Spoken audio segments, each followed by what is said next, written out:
You know, I see cop cars a lot, but you know, sitting right next to this one before I go to the gym got me thinking about my life and how I was a Detroit police officer for 6 years of my life, of formidable years of my life, from the age of 20 to 25.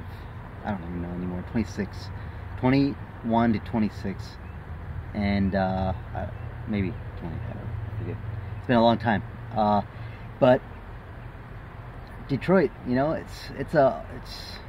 I have a Detroit tattoo.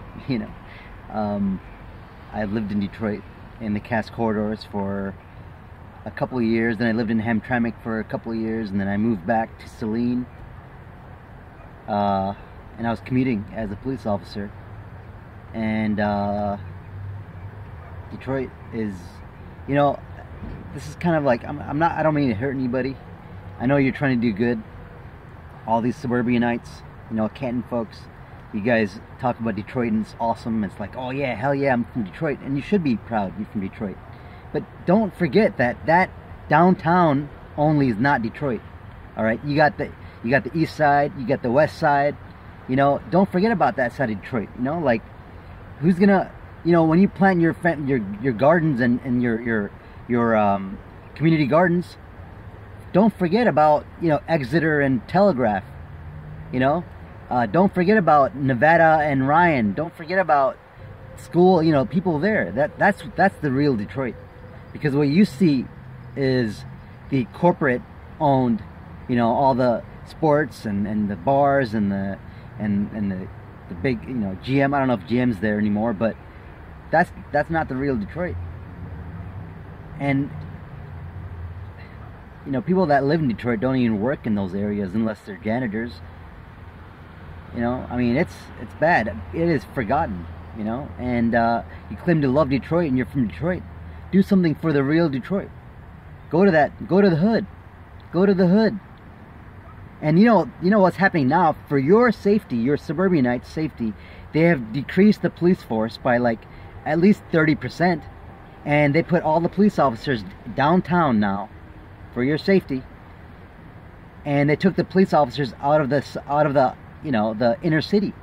That's where the crime is now. Now where they, I used to be police in the 11th precinct, which was Detroit is like 142 square miles, and Detroit 11th precinct was on it was from 8 Mile Road, from Eminem's area, exactly, from 8 Mile Road all the way down to like Hamtramck, and all the way from Woodward all the way to Mound.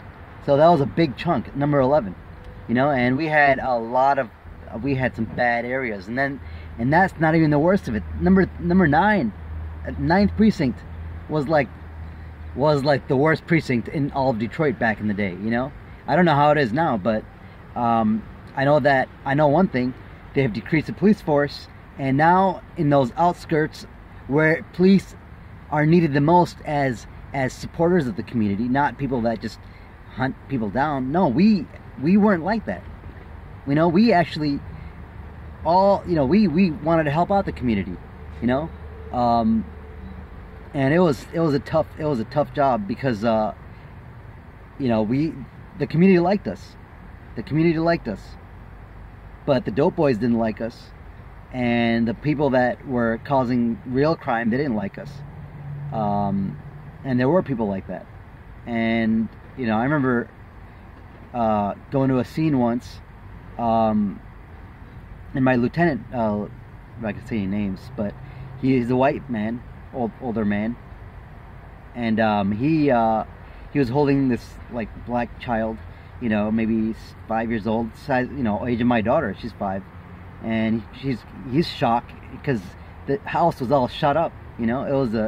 It was shut up by some dope boys, and with AK-47, with the tumbling rounds, and there was blood everywhere, and like it was like 5 people dead, and he was holding this kid, and that didn't make the news. That did not make the news. But Detroit is the punching bag of Michigan, and now it's being touted as some huge revolution. All the white people moved back in. You know, I'm gonna keep it real. I'm gonna say the truth.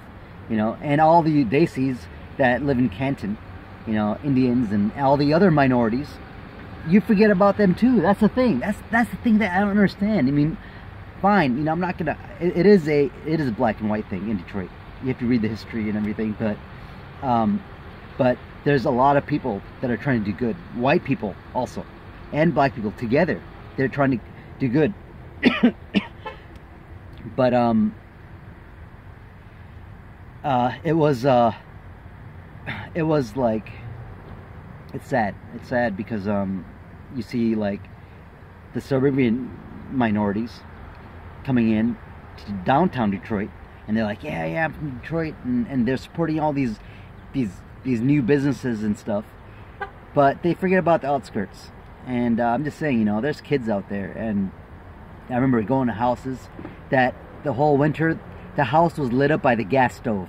That's it, the gas stove, and everybody was in the kitchen and the living room area. And this is like old houses from the 1930s and 40s and 50s, you know, wooden floors, and it smells, and it's like they're in dirty diapers, and the kids are crying. There's nothing to eat, you know. And all, you know, I remember that we wrote it down, and you know, someone would come out, in community relations officer would come out and feed them and give them some food or something, you know.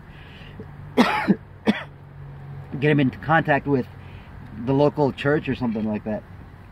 But where are you, suburban people? Where are you? If you're so proud of Detroit, where are you?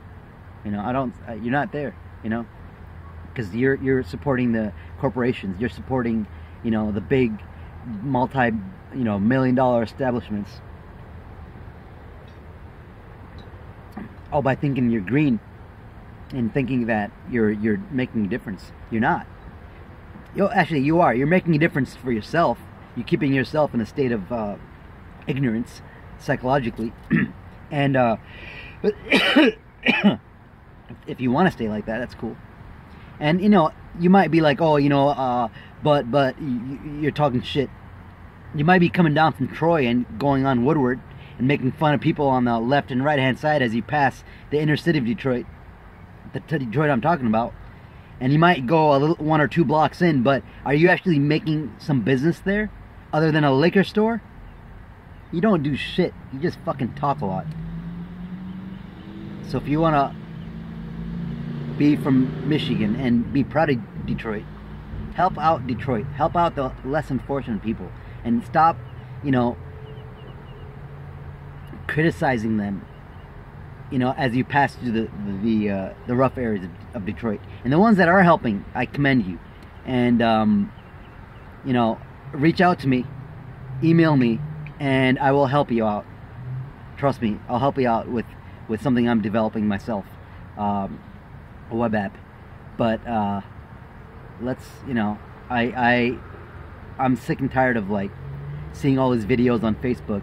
And yes, you are from, you know, I'm sure you're proud of Detroit, the Tigers or the Red Wings, but seriously, you know, and also the ones that lived in Wayne State, you too, you know. I mean, do you remember living in Wayne State and making fun of people? You know, making fun of the Kalus? Do you remember that? You know, you know, when you stayed in Wayne State, did you actually once a week go tutor somebody in like on 7 Mile Road? There's a high school, 7 Mile in Ryan. There's a high school. Do you remember tutoring kids there?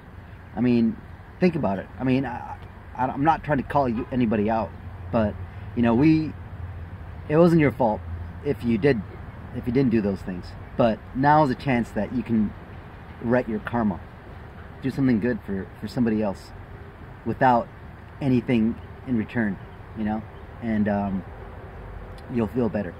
All right, take care. Peace.